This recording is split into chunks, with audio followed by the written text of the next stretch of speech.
Thank you for inviting me to speak at today's National Centre for Student Equity in Higher Education Research Forum. Although I'm unable to attend in person, I'm delighted to share with you Universities Australia's ongoing commitment to access and equity. They are key policy development and advocacy priorities for Universities Australia, and they're reflected in our 2016 policy statement, Keep It Clever. The statement is built around 8 key policy principles, of which accessibility and affordability are just 2.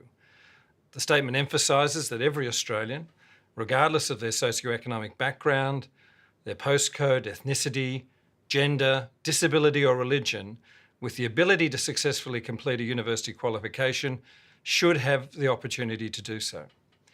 Keep It Clever also recognises that while the higher education system should be financially sustainable for the taxpayer, cost must not deter any capable student from pursuing a university education. Affordability is crucial. As our guiding policy statement, Keep It Clever includes commitments to increase the intake and the inclusion of students from underrepresented groups and support those who are less well prepared for university study, to address participation and attrition rates, particularly through early intervention and support programs for at-risk students, to work in partnership with schools, vocational institutions and other higher education providers to deliver an integrated approach to pathway entry programs.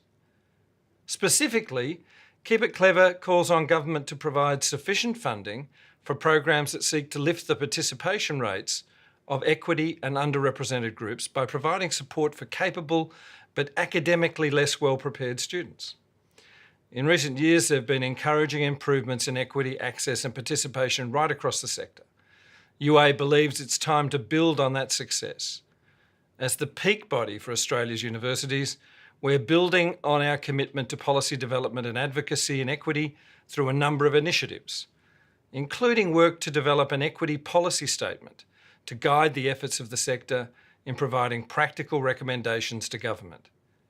In August this year, UA hosted the Higher Education Access and Equity Policy Workshop in Canberra, and I was pleased to take part in that event, attended by 90 representatives from 37 universities, including Vice-Chancellors and Deputy Vice-Chancellors, equity practitioners, researchers, policy analysts, advisors and administrators. The Department of Education and Training was also represented. The strong interest in the workshop and the impressive attendance underscored the importance of access and equity policy in higher education.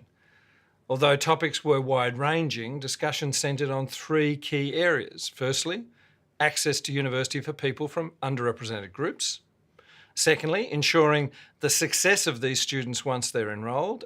And thirdly, the potential implications from the HEP review. After some lively debate, the attendees reached consensus on a number of issues.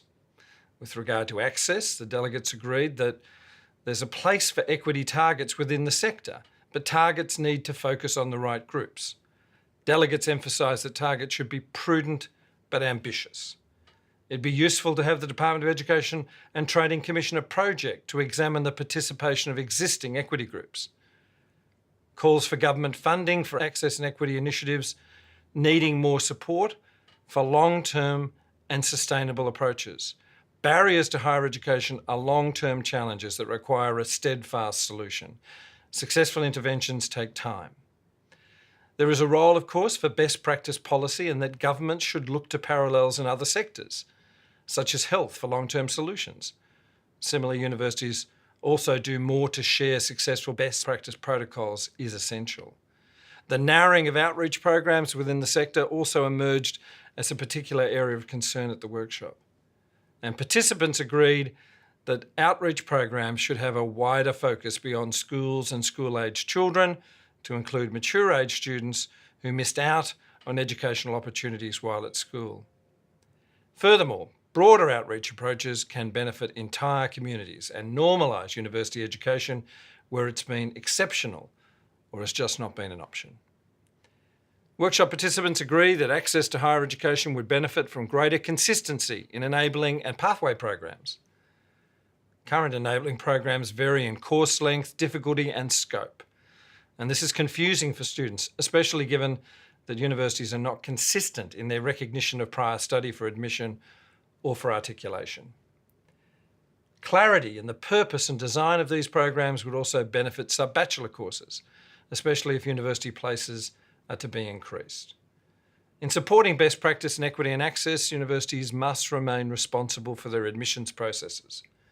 Universities are best placed to make decisions about admission using a variety of methods to identify students with the potential to succeed. However, universities are also responsible for ensuring that admission processes are transparent and clearly understood by potential students. The workshop identified some key positions and some important questions with regard to student success, including the difficulty of defining success, including the understanding that it does not just mean completion. Workshop participants noted that developing shared, nuanced definitions of success will enable better policy development and serve as a baseline for deeper consideration of the issues around success. Students from underrepresented groups are more likely to take longer to complete. Statistics and evaluation have accounted for this. Universities do more to maintain contact with students who leave prior to completion of their study, to identify the causes of departure and to provide necessary support. Workshop participants also discussed the important role that student income support plays in determining student participation and success in higher education. Financial hardship and caring responsibilities are two of the major reasons that students discontinue their studies. The federal government has a significant role in assisting students to overcome financial barriers to higher education by supporting tailored income support programs. Workshop discussions also covered the HEP, the Higher Education Participation and Partnerships Program review. UA brought together the concerns raised in the workshop to inform our submission to the review, and it was agreed by the delegates, for example, that HEP is an effective program but needs long-term support and stability to achieve its objectives. Secondly, that the two elements of HEP, outreach and student support, are both vital. They address both access and success. However, HEP should be expanded to cover all underrepresented groups, not just low SES background enrolments. HEP should include a rigorous evaluation framework so that both government and universities are clear on the goals of the program and what it's achieving. Converting HEP into a government-funded scholarship program would not be helpful. Targeted programs like HEP are needed to help raise aspirations within targeted communities, to make entry to university a reality for students from underrepresented groups, and to support students once they're enrolled. As the peak body within our sector, UA's role is to advocate on behalf of higher education providers on issues where there is sector-wide agreement. Our sector is fortunate to have passionate practitioners and researchers who continue to inform UA's position with expert advice and practical experience.